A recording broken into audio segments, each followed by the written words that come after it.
Salut, c'est Maude avec un E, pour Céramique avec un K, le podcast qui dresse le portrait de la création céramique actuelle. Non, la céramique ne se résume pas à la poterie. Elle ne se résume pas non plus à Demi Moore et Patrick Swayze, batifolant sur un tour de potier. Non, la céramique ce n'est pas ringard. Au contraire, c'est une discipline vaste et éclectique, regroupant des créatrices et créateurs, des artistes aux horizons et pratiques variées. Ici, vous pourrez écouter ces artistes nous raconter leur parcours, leur démarche et leur place dans le monde de la création actuelle. C'est l'heure du podcast Céramique. Allez, c'est parti, enfourchant le tigre. Pour cette série d'épisodes, l'association Terre et Terre m'a proposé de réaliser le portrait de 3 artistes de l'exposition Beauté étrange qui se déroule du 23 avril au 26 juin au Centre de céramique contemporaine de Giroussens. Trop bien, une telle opportunité, j'ai accepté direct. Et c'est comme ça que j'ai pu discuter avec des boss de la sculpture céramique contemporaine, Cartini Thomas, Marianne Castelli et Patrick Legrand. Cet épisode est consacré à la céramiste Cartini Thomas. Cartini n'a pas toujours eu les mains dans la terre. Dans une autre vie, elle était biologiste et travaillait aux 4 coins du monde. Un jour, par hasard, elle s'est lancé le défi de reproduire un petit jouet japonais qu'elle convoitait, et son histoire de céramiste était lancée.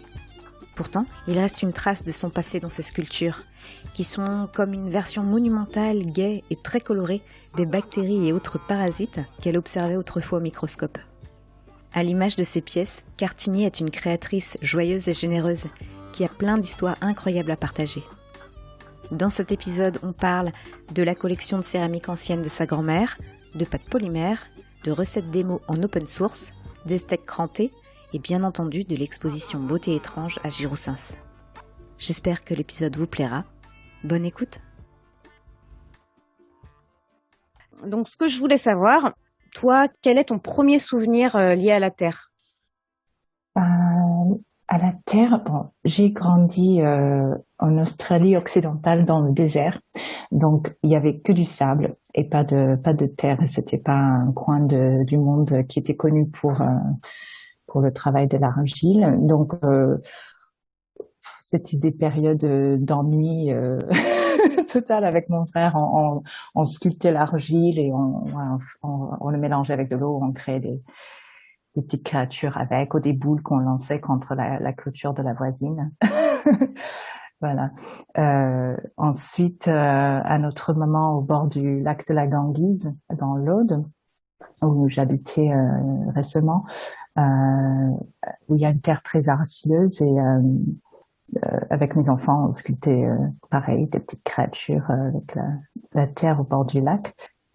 Sinon, mes premiers contacts avec la céramique, c'était vraiment avec ma grand-mère qui avait une collection de céramique ancienne, plein de choses qu'elle avait récupérées dans des fouilles ou dans des bateaux noyés, des bateaux chinois noyés sur les côtes en Asie du Sud-Est. Donc elle avait plein de choses très précieuses chez elle. Et un jour, il y a eu un tremblement de terre vraiment terrible chez elle et je dirais que 80% de sa collection a été perdue. Et à ce moment-là, elle m'a dit qu'on n'allait plus les traiter comme des choses précieuses, qu'on allait manger dedans. Et ce message, ça m'a vraiment marqué. Donc je fais pas d'utilitaire maintenant, mais j'ai pas envie de traiter la céramique comme quelque chose de précieux. J'ai vraiment envie qu'on joue avec, qu'on s'amuse, qu'on le traite comme quelque chose de ludique et de tactile, quelque chose à toucher. D'accord, très bien. Ah, c'est joli comme souvenir. Ce que je voulais savoir aussi, tu as un parcours un peu atypique de céramiste, parce que c'est pas ton premier métier. Ça a été quoi ton parcours pour arriver jusqu'à la Terre ? Alors, j'ai commencé mes études aux États-Unis en biologie, où j'ai fait 4 ans universitaires en santé publique et en épidémiologie. Et après, je suis partie travailler aux Philippines et en Afrique de l'Ouest, dans des petites cliniques en brousse, donc collection de vers intestinaux, plein de des choses un peu un peu horribles qu'on peut trouver dans les corps humains. Et ensuite, mais j'ai toujours aimé bricoler des choses et c'était dans un moment pareil d'ennui, de vide que quelqu'un m'a posé. J'étais en train de boire une bière à Paris, place de la Contrescarpe. Quelqu'un m'a demandé si je pouvais, qu'est-ce que je ferais, si j'avais du temps libre, qu'est-ce que je ferais avec ce temps-là. Et j'ai dit, oh, peut-être que j'irais faire une école d'art ou faire de la photographie ou quelque chose comme ça. Et ils ont dit, bah, tu pourrais passer le concours d'une école d'art qui est pas loin d'ici. Donc un peu à l'aveugle, j'ai passé le concours des arts déco sans savoir vraiment où ça allait m'emmener. Et donc j'ai été prise, j'ai fini par faire un diplôme en vidéo et scénographie des arts déco à Paris. Ok. Ensuite, j'ai travaillé, j'ai été directrice artistique dans plein de domaines pendant une quinzaine d'années après ça, avant de tomber dans la céramique. Et là, c'était vraiment un hasard. Un collègue était rentré du Japon avec un petit jouet, un jouet japonais, une sorte de monstre avec plein de globes oculaires. Et il l'a donné à quelqu'un d'autre. Donc j'étais très jalouse et j'ai décidé d'essayer d'en faire pour moi-même. Donc j'ai commencé à faire des petits monstres, d'abord avec la pâte polymère et après en grès, en porcelaine. Voilà, et je continue. D'accord. D'accord. Donc, t'es rentrée dans la céramique à travers le modelage d'abord. Oui, c'est ça, oui. Oui, Ouais. toujours le modelage. Tu ne travailles pas autour? Un petit peu, mais pas très bien. J'ai D'accord. essayé. Je pense que cet été, je vais m'y mettre beaucoup plus quand j'aurai le temps, parce que c'est une technique qui peut servir pour faire des formes Ouais. rondes. Ouais, j'imagine. Tu ne moules pas du tout non plus. Non, j'ai essayé, mais les formes que je crée sont trop complexes en fait pour créer des moules. Et je préfère que ce soit vraiment des pièces uniques pour le moment. Mais D'accord. peut-être un jour, j'aurai besoin de cette technique aussi. Et concernant tes volumes de pièces, tu es partie de choses très petites et puis finalement, t'as colonisé l'espace ou tes pièces sont de différents formats tu construis selon tes envies, selon tes influences. J'ai commencé mes premières pièces faisaient à peu près 25 centimètres de haut. Donc c'était le format que je pouvais faire dans l'espace que j'avais. J'avais un petit bureau dans un coworking. Ensuite, quand j'avais plus de place, ça a grandi. Mm. Je pense que quand on voudrait travailler avec des galeries et faire des expos dans des espaces plus impressionnants, on commence aussi on nous conseille de faire des pièces plus grandes, plus impressionnantes. Donc, C'est vrai ce que tu dis, effectivement, on peut être un petit peu influencé, poussé, contraint par l'espace d'atelier. Bertrand Secret, là, que j'avais rencontré, me disait ça, plus l'espace d'atelier est petit, plus on va sur des petits formats aussi, hein. Ouais. oui. Et après, bon, quand on peut créer des grandes pièces, il y a des phases où je crée des grandes pièces. Et après, pour me reposer, je fais une petite journée mini pièce juste pour faire des choses que je peux faire facilement dans le creux de ma main. Et ça, c'est très reposant. Et alors, en quoi ton travail de biologiste, ton premier travail de biologiste, influe sur ta production actuelle maintenant? Je pense que j'étais partie en biologie parce que j'étais un peu attirée par des choses dégueulasses, des parasites, des microbes, des choses comme ça. Donc j'ai commencé à faire de la biologie à cause de cette envie-là. Et donc c'était vraiment mon travail sous le microscope, le fait d'observer plein de petites créatures, les microbes, ça a une influence sur les formes que je crée aujourd'hui, c'est sûr. Et peut-être aussi sur l'idée qu'une pièce peut être un peu vivante, un peu modulaire, peut évoluer dans le temps. L'envie de travailler les émaux pour créer des surfaces qui ont une vie, qui bougent avec la chaleur, ou peut-être où les choses peuvent pousser dedans aussi. Voilà. Mhm. La céramique m'offre beaucoup de possibilités pour ces traitements de surface je cherche pas du tout à recréer la nature, à refaire des choses que j'ai déjà vues, des formes que j'ai déjà vues. Je cherche vraiment à créer quelque chose qui n'existe pas encore. Mais bon, c'est peut-être jouer à être Dieu aussi. Si je suis biologiste, créer des nouvelles créatures pour habiter ce monde. Et d'ailleurs, tu t'es déjà amusé à regarder de l'argile au microscope? Ça ressemble à quoi? Ah non, pas du tout. Non, Non? non. J'ai pas tenté ça encore. C'est une bonne idée. Ouais. Les arts déco, c'était en quelle année? C'était il y a longtemps? J'ai fini en 2003. D'accord. Et tu as fait le cursus complet. Oui. Tu en as retenu quoi? Qu'est-ce qui t'a plu aux arts déco? Oh, c'était les ateliers.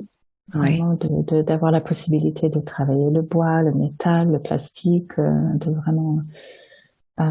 J'étais pas forcément partie pour travailler la matière, mais une fois là-bas, c'était un grand plaisir de passer des soirées dans les ateliers. Et au niveau technique, tu penses que tu as appris beaucoup de choses là-bas ou tu penses que tu peux encore te perfectionner? En fait, il n'y avait pas de section céramique, il me semble, à l'époque où j'étais, donc j'ai rien appris en céramique. C'est vraiment les 5 dernières années où j'ai le plus appris. Mais oui, j'ai énormément de choses à apprendre. C'est un peu sans fin, la Ouais. céramique. Lorsqu'on échangeait au téléphone, tu me disais que tu t'étais beaucoup instruit en ligne. Quand j'ai besoin d'apprendre une technique, je vais le chercher, tout simplement. Je pense que comme je n'ai pas fait de formation à l'école en céramique, j'imagine que tout est possible. En fait, on m'a jamais dit non, ça c'est pas possible ou il faut faire les choses comme ceci ou cela. Du coup, quand je sens que quelque chose me manque, une recette en email ou une technique je vais le chercher et comme j'ai la chance de pouvoir lire en anglais, il y a une richesse d'informations partagées sur Internet. Il y a plein de choses. Il y a Glazy par exemple qui est complètement open source. Il y a plein de tutos. Voilà, c'est vraiment chouette parce que quand on sait ce qu'on veut, on peut le trouver maintenant. C'était pas toujours le cas avec Internet. Aujourd'hui, toi, tu t'identifies plutôt comme plasticienne, comme céramiste, comme potière, comme biologiste. Je dirais juste créatrice en fait. Plasticienne, ça ne veut pas dire grand-chose pour moi. Étant anglophone, c'est un mot qui existe que en France, donc je sais vraiment, je sais pas encore ce que ça veut dire vraiment. Mais créatrice, j'aime la matière, mais je peux créer aussi bien sur un écran qu'avec mes mains. Et puis je pense que c'est un état d'esprit aussi de se sentir capable d'être créatif. Il y a plein de gens qui se disent pas créatifs et je trouve ça vraiment dommage. Donc voilà, j'ai décidé à un moment que j'étais créatrice. J'avais encore jamais eu cette réponse, mais je trouve que elle est assez pertinente, effectivement. En France, je sais pas si tu ressens ça aussi. Tu sais, il y a un besoin de cloisonner un peu, et de séparer les différentes pratiques entre la sculpture et la poterie. Et je trouve qu'il n'y a pas forcément ça, ou moins en tout cas dans la culture anglo-saxonne. Oui, je suis d'accord. Je pense qu'on a tendance à créer trop de catégories en France et ça nous limite. Dans l'art, essayer de mettre les mots sur tout, je pense que ça nous empêche d'être pleinement créatif. Est-ce que tu vois des différences, toi, entre les États-Unis et la France dans l'avancée de ta carrière, dans la façon de vendre, d'exposer, de montrer les pièces? Tu fais une différence entre les deux cultures? Je ne sais vraiment pas comment c'est aux États-Unis en fait, parce que ça fait longtemps que je suis en France. J'ai créé ma carrière d'artiste en France. J'ai l'impression, vu de loin, comme ça, qu'aux États-Unis, les gens sont beaucoup plus actifs sur les réseaux. Les artistes ont moins peur de se vendre, de mettre des choses sur les réseaux, de partager ce qu'ils font. Il y a peut-être moins un souci de perfectionnisme. On pose plus facilement le making of. Et ouais, on montre sa vulnérabilité un peu, on montre voilà les pièces qui sont ratées, on montre voilà c'est plus détendu peut-être. Oui. L'autodérision existe Ouais. un peu plus là-bas aussi, ce qui permet voilà, d'être un peu libre, un peu plus libre dans sa créativité. De manière générale, comment est-ce que tu qualifierais ton travail? En tout cas, quelle thématique tu penses que tu veux mettre en avant à travers tes pièces? On a parlé de la biologie.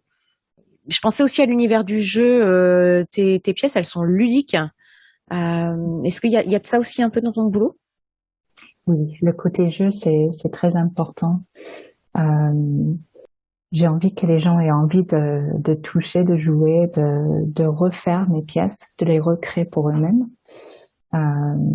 J'ai envie de transmettre un peu de joie aussi parce que c'est ce que je ressens quand je les crée. Je dirais aussi, ce que je trouve intéressant, c'est des changements d'échelle. Par exemple, on a vu ça beaucoup avec le confinement. On a vu des pièces en photo où c'était impossible de deviner quelle taille ça faisait. Et je trouve ça intéressant. C'est un peu comme en biologie, on peut regarder tout un monde sous le microscope. Et si on le prend en photo et on ne dit pas que c'est un microcosme, on peut imaginer que ce soit des montagnes ou quelque chose vu de très loin. Avec les effets des mots, avec les différentes surfaces qu'on peut créer, avec le modelage, je pense qu'on peut avoir le même pouvoir magique de travailler quelque chose de très petit et quelque chose de très grand et ne pas savoir d'avoir une similarité entre les deux. Quoi d'autre? Je pense que l'idée de monstruosité, c'est important pour moi aussi, l'altérité. L'idée que avec ces formes, on peut s'imaginer autrement, on peut sortir de son état d'être humain et être plus libre de se réinventer. Je pense que le monstre, ça fait ça. Ça fait qu'on a moins de catégories sociales, on a moins d'exigences, on se permet de s'amuser un peu plus, être différent et se réinventer surtout. C'est sur cette thématique-là que tu vas travailler, que tu vas proposer certaines pièces pour l'expo de Girosens, là, qui se tiendra au mois d'avril? Oui, il y aura des monstres, plein de créatures un peu modulaires qu'on peut personnaliser avec différents accessoires, voilà, un peu comme un jeu de Monsieur Patate où on peut changer les yeux, le nez, etc. Il y aura des volcans qui soufflent du bubblegum aussi. C'est des vases en forme de volcan qui sont aussi modulaires. Oui, plein de créatures et de paysages un peu extraterrestres. Et cette expo à Girosens, là, comment elle s'est organisée? Comment elle s'est préparée? Ça a commencé avec une expo aux États-Unis, en fait, pour la grande conférence des céramistes aux États-Unis qui s'appelle le NCECA. Et donc, ça réunit plein de gens de partout aux États-Unis une fois par an. Et j'avais fait une expo dans une galerie à Portland, sur la côte ouest, et ils m'ont proposé de proposer un projet d'expo pour cette conférence virtuelle.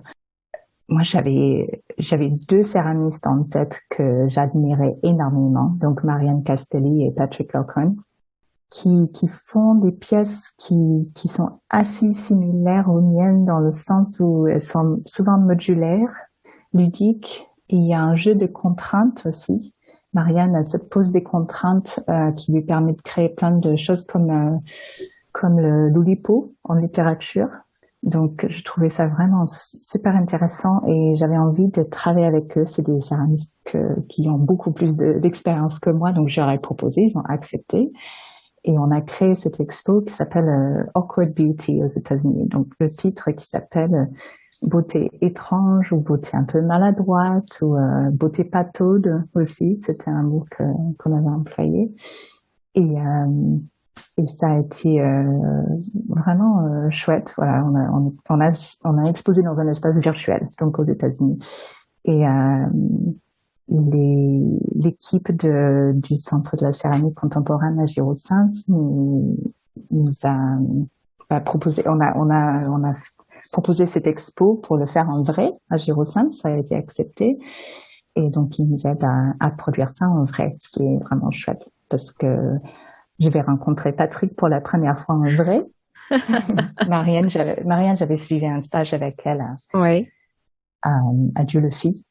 Mais voilà, ça va être l'occasion de voir ces pièces ensemble. D'accord. Dans la matière. Il reste une trace, peut-être un lien pour découvrir cette expo en ligne? Pour le moment, non. Il y avait un lien avant pour l'expo aux États-Unis, mais ça s'est terminé parce que c'est resté en ligne pendant 1 an. Donc voilà, ce sera à découvrir en vrai à Girosins. Oui. Ouais. Ou sur leur site, voilà. Ok, donc tu connaissais déjà Marianne? Tu avais suivi une formation avec elle? Oui, elle a proposé un stage incroyable qui s'appelait La forme de la couleur à Dieu le fit, Maison de la céramique à Dieu le fit, où on a joué avec des engobes colorées sur des pièces vraiment construites en 2 secondes. C'était très sauvage et très ludique. Elle a proposé des activités, par exemple, comme on a 20 minutes pour créer 20 formes, 20 mini-sculptures. Après, on va combiner la sculpture 7 avec la sculpture 12, par exemple. Et après, on va appliquer de la couleur. Donc, c'était des choses faites très dans le moment et avec beaucoup d'imperfection. Ce qui était dur pour moi parce que j'aime bien passer du temps sur le détail, à perfectionner les choses. Donc, c'était très libérateur. D'accord. Vraiment une super expérience. Il y a d'autres noms comme ça de céramistes dont tu aimes le travail et puis qui peuvent t'inspirer? Oui, le premier qui m'a vraiment donné envie de travailler la terre, c'est Ron Nagel. Donc, c'est un Américain qui fait des mini-sculptures avec une technique incroyable de texture et des mots. Et c'est aussi quelqu'un c'est un peu un homme de la Renaissance, c'est un musicien, c'est un écrivain. Il fait plein de choses créatives. Qui d'autre en céramique? Louise Bourgeois qui fait aussi qui fait la sculpture et qui travaille la céramique aussi. Alors, tu as peut-être d'autres influences qui viennent d'ailleurs. Ça peut être, je sais pas moi, les films, de la musique. Ça peut être ce que tu entends à la radio, à la télé. Oui, dans la sculpture, il y a, je pense à Nick Cave.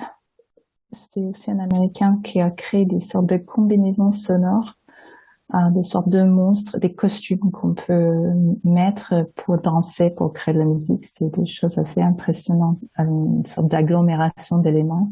Il y a, en dessin, il y a, je pense à 2 personnes. Il y a Tommy Ungerer, puis aussi Edward Gorey, 2 personnes qui font des illustrations un peu monstrueuses, un peu rigolotes. Voilà, c'est pour des enfants, mais pour des adultes aussi. Il y a un dessinateur japonais qui s'appelle Motohiro Hayakawa, qui fait plein de scènes un peu jeux vidéo avec des monstres, des aliens, des robots, et surtout des couleurs bien flashy.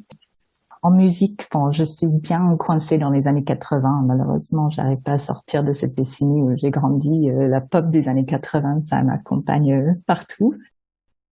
Et puis en littérature, j'aime beaucoup Romain Gary. Il me vient tout de suite à la tête. C'est un écrivain que, en tant qu'expatrié, j'apprécie beaucoup ses histoires. On mélange les cultures, c'est un peu second degré, un humour un peu noir des fois. Et après ça, je lis des polars. Voilà, je suis un pro des romans policiers. Est-ce qu'il y a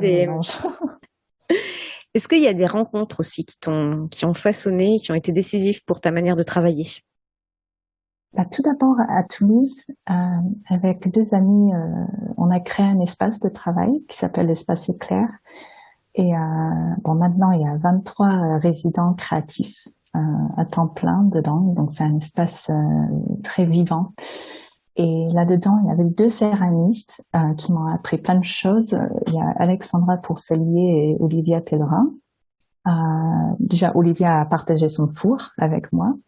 Alexandra m'a appris plein de techniques. Et puis, ce sont des personnes très chaleureuse, très partageuse. Voilà, j'ai vraiment eu de la chance d'avoir ces créatives-là dans mon entourage quand j'ai commencé à Toulouse.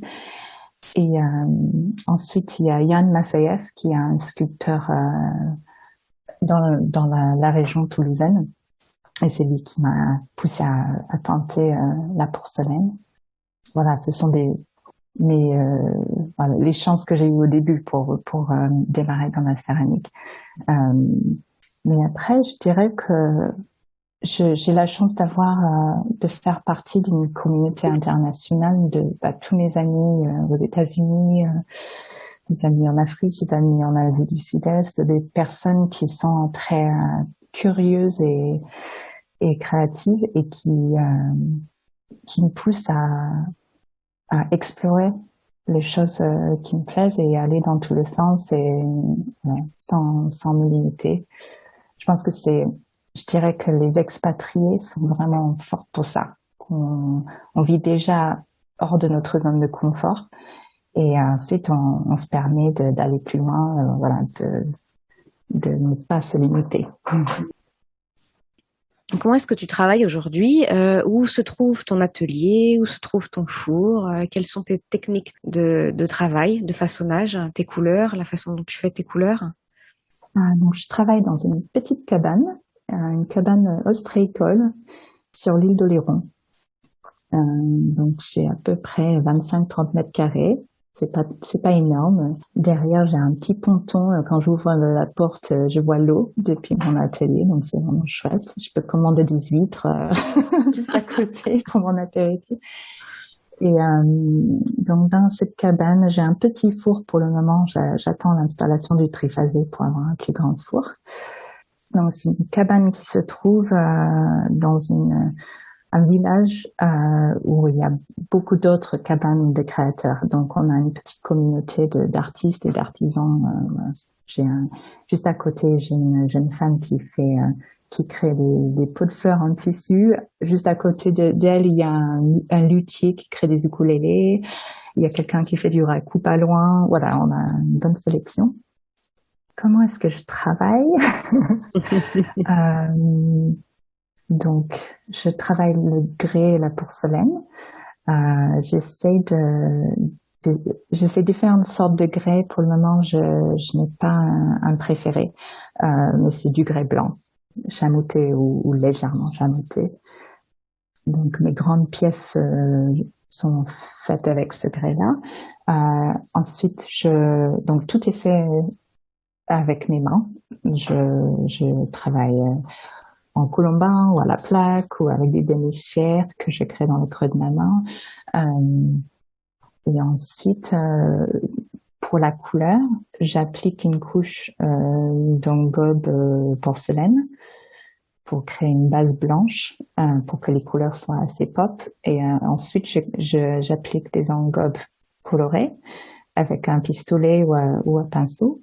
Ensuite, donc première cuisson. Après, j'applique des émaux, souvent au pistolet aussi, pour créer des dégradés ou des aplats de couleurs. Souvent, il y a plusieurs couches de couleurs pour avoir une profondeur. Et est-ce que tu es équipé de gros matériel type croûteuse, cabine d'émaillage, des choses comme ça, ou c'est de façon artisanale? Je n'ai pas de croûteuse encore, j'ai pas de place, mais bon, peut-être que ça viendra. J'ai une cabine d'émaillage, j'ai 2 compresseurs de différentes tailles pour le pistolet. J'ai une cabine photo qui prend pas mal de place parce que j'aime bien faire de belles photos pour les expos, pour Instagram, etc. Et sinon, j'ai 2 petites tables, j'ai un rouleau pâtisserie et quelques outils en bois. Après, c'est assez artisanal. C'est quoi ton outil préféré? J'ai quelques petits outils en bois avec juste la bonne forme qu'il faut. Sinon, j'ai une steak avec des pointes qui sont très utiles pour lisser une forme et pour souder deux éléments ensemble. Après, un cutter pour créer des facettes. Quand j'ai une boule, par exemple, j'utilise un cutter pour couper et c'est très satisfaisant comme travail. C'est très méditatif. Je me fais des journées facettes. Très bien. Je mets un podcast et voilà, je coupe, j'épluche. Alors justement, avec quelle consistance tu travailles la terre? Il y a un état, un moment dans le séchage que tu préfères pour travailler? Pour faire les facettes, il faut que ce soit assez sec, donc cuire Ouais, dur.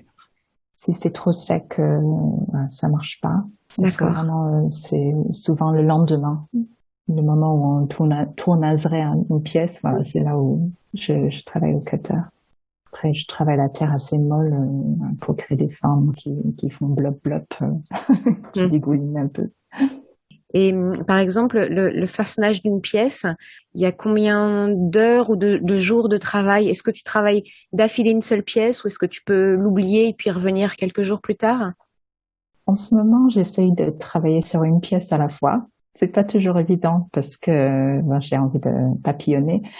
Euh, je dirais qu'il me faut 2 jours pour créer la base d'une pièce parce que si je le monte en colombin, je peux aller jusqu'à une certaine hauteur avant que ça s'affaisse. Donc, je fais ça pendant une demi-journée, par exemple. Après, le lendemain, je recommence.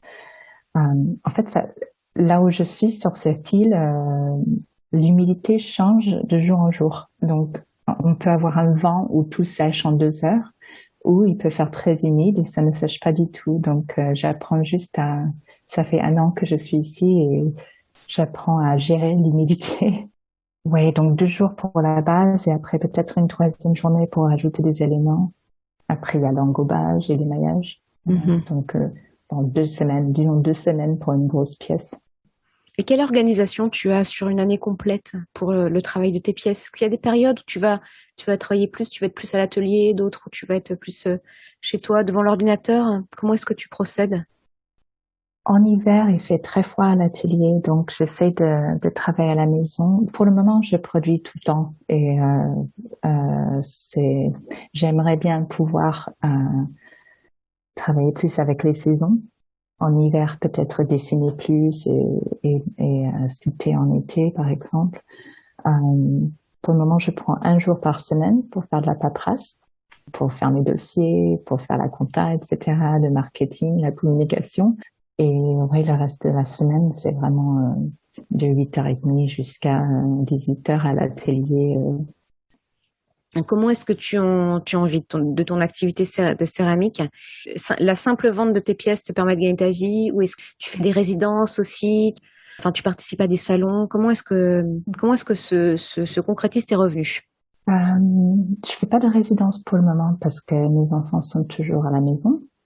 Je fais pas mal de salons et ça marche bien. J'ai la chance aussi d'avoir un atelier dans un endroit très touristique. Donc, en été, j'ai l'équivalent du marché de Gérosens qui passe tous les jours. Donc, c'est une chance. Après, on peut se sentir sous pression de créer des pièces pour touristes, donc des plus petites pièces qui se vendent pour moins de 100 euros. Donc, j'essaie de vraiment garder la force, continuer à faire de la grande Ouais. sculpture, même si ça vend moins vite. Donc voilà, c'est une combinaison de vente sur place, salon et expo en galerie. Tu ne donnes pas de cours, tu ne fais pas d'atelier. Non, pas pour le moment. Non, D'accord. j'ai pas de place. J'aimerais beaucoup. Juste, voilà, des petits ateliers pour enfants ou adultes pour s'amuser, mais voilà, j'ai ni le temps ni la place. Je Oui. pense que dans ces histoires de gagner sa vie en tant que céramiste, j'ai une copine qui est écrivaine et qui s'est donné comme objectif d'avoir 50 refus par an chez les maisons d'édition. 50 refus, c'est-à-dire qu'il faut faire beaucoup plus de dossiers que ça pour avoir quelques acceptations. Et cette histoire, ça m'a vraiment touchée. Je me suis dit, bon, moi, je vais faire un dossier par semaine, que ce soit pour des bourses, pour des résidences, pour des galeries, pour voilà, tout ce qu'on peut avoir en tant qu'artiste céramiste. Donc, j'ai fait ça pendant 1 an et demi. Et je suis quelqu'un qui avait peur de la paperasse avant. Je n'ai pas du tout faire ça et je me suis dit, bon, je me suis forcée à remplir ces dossiers, envoyer des images, etc., écrire des textes. Maintenant, ça me vient facilement. Mais ça a vraiment marché parce que maintenant, il y a des gens qui viennent vers moi pour me proposer des projets, pour des expos, etc., des collaborations. Et donc, je pense que c'est une étape assez importante dans la vie d'un artiste de se rendre compte qu'à un moment, le papier, ça a une place. Voilà, qu'il faut le faire et on se sent très forte et comme si on avait acquis un pouvoir magique. Oui, c'est vrai. Est-ce que la communication sur les réseaux sociaux, par exemple, te prend beaucoup de temps? Pas mal de temps. J'essaie de m'organiser.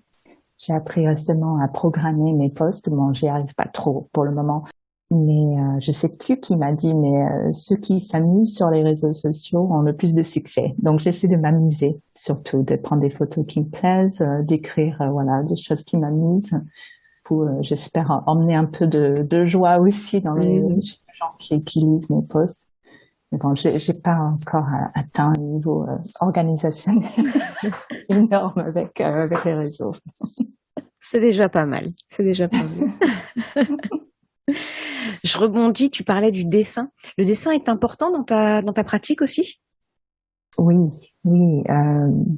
Je commence presque tout avec un dessin. Après, la pièce ne ressemble souvent pas du tout au dessin d'origine, mais je dessine beaucoup, je fais de la sérigraphie, je crée des choses en 2D aussi. Ça fait partie de ma pratique. Plein de petits monstres, plein d'aliens. D'accord. Ok.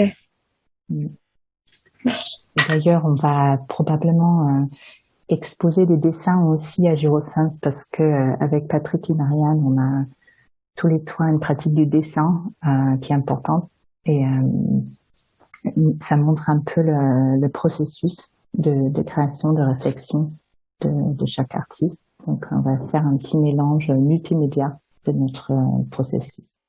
Ah ouais, très bien. Il y a peut-être un catalogue qui est prévu pour l'expo de Girosens. Ouais. Ah oui, on pourra voir donc tout ça aussi dans le catalogue. Oui, je pense, oui. Dans le podcast, il y a une petite tradition, c'est les questions que tu préfères. Je vais te proposer 2 choses et il va falloir que tu choisisses. À chaque fois, je les personnalise pour les céramistes. Donc, toi, Cartini, tu préfères avoir la buse de ton pistolet bouchée et vraiment galérer à la nettoyer parce qu'il y a plein de chamottes qui doivent boucher la buse, ou alors tu préfères tamiser 50 litres de barbotine? Oh, la buse. Ah ouais. Je pense qu'il y a des jours où le tamisage et le poudre, tout ce qui est poussière dans la céramique, c'est juste, on en a marre. C'est vrai. Travailler à laver quelque chose, faire s'acharner à nettoyer une buse. C'est moins douloureux. Tu fais tes engobes, là, ta première couche, tu la fais toi-même ou bien tu achètes en poudre et puis tu dilues toi-même? Je fais des engobes moi-même avec des colorants et des oxydes et de la porcelaine en poudre. C'est comme ça que Marianne m'a appris. Et sinon, j'achète des sous-émaux, des couleurs à peindre. En fait, quand il y a une couleur que j'arrive pas à maîtriser, par exemple le rose et les rouges, je préfère acheter quelque chose de fait pour pas que ça disparaisse à haute température ou que ce soit trop dilué. Voilà. Oui, quand on veut un rose bubblegum bien pétard et ça devient une sorte de vieux rose. On va arriver à la fin. La dernière question que je pose aux céramistes, c'est quelles sont leurs envies? Toi, quelles sont tes envies, tes projets, tes rêves pour la suite de ton activité? Bonne question. Je souhaite de continuer comme ça, d'avoir plein d'expos et de collaborations. Voilà, là j'ai une année devant moi qui est très très excitante. Je pense, en fait, quand je réfléchissais à mes premiers souvenirs avec l'argile, une chose m'est venue en tête, c'est le moment d'ennui, des moments où on n'a pas d'objectif. Et c'est des moments où on découvre des choses, où on change de chemin, où on a des idées incroyables. Donc, souhaiterais trouver plus de moments comme ça, en fait, ou me donner plus de moments comme ça où je n'ai vraiment pas d'objectif, je peux bricoler, patauger un peu sans aller dans un sens ou dans un autre. J'aimerais aussi, dans l'avenir proche, trouver un lieu pour proposer des résidences à des céramistes aussi, pour leur offrir des moments similaires, où on n'a pas d'objectif, on peut juste tenter différentes techniques, discuter entre nous et avoir un peu d'émulation, et donc partager ces moments un peu de découverte. Ce serait, voilà, mon envie.